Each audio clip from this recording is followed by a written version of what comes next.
there is suddenly talk of a wealth tax on about 700 billionaires. Are you willing to vote for that without any real testing or vetting? I do think a wealth tax makes sense, Chris. And as I mentioned, I think last time I was on, it would be paid largely by people in my district, Silicon Valley billionaires.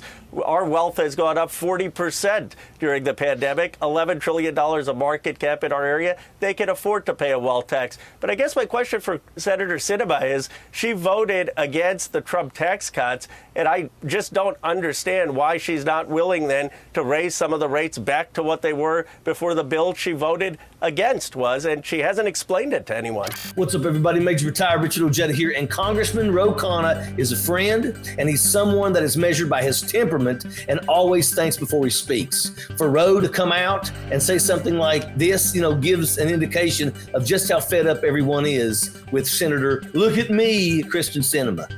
And I'll be honest, I'm not somebody who bites his tongue that often, but on this particular issue, I have tried to sit back and wait. I wanted to give Senator Sinema the benefit of the doubt.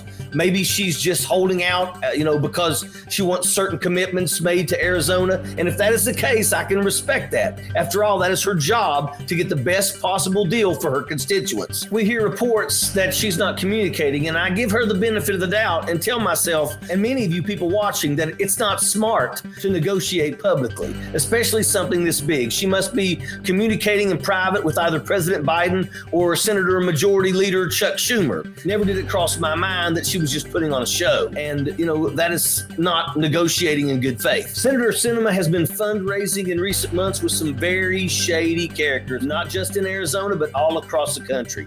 And it appears that Senator Joe Manchin has taken her under his wing and shown her what it means to be for sale. I know Joe, and I know what Joe stands for, and that is Joe, end of story. It looks like Christian Sinema is the same. Folks, I just don't understand what Senator Sinema is trying to achieve. I don't know where her loyalties lie. I just know that it's not to the people of Arizona that elected her, or this country for that matter, that stood alongside her and supported her, including myself, and I regret that decision. Senator Sinema is putting on a show, soaking in the limelight, and consequences be damned. Khanna is spot on when he compares her to Trump, and just like Trump, she will lose next time she's up for re-election.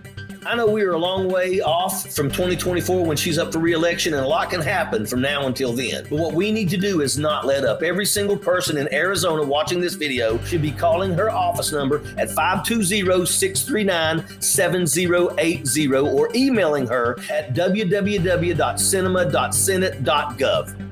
Look, folks, I was a state senator, and I can tell you for a fact that when your constituent sends you a message, you take that seriously. We need millions of people calling and messaging her, because if we do that, I don't care what her intentions are and who's paying her from behind the scenes. If we all send her that message, she will be forced to vote for the President Biden's Build Back Better legislation. And I say this all the time. When we all come together, every time we win. So let's do this. Sappers through the way, airborne all the way.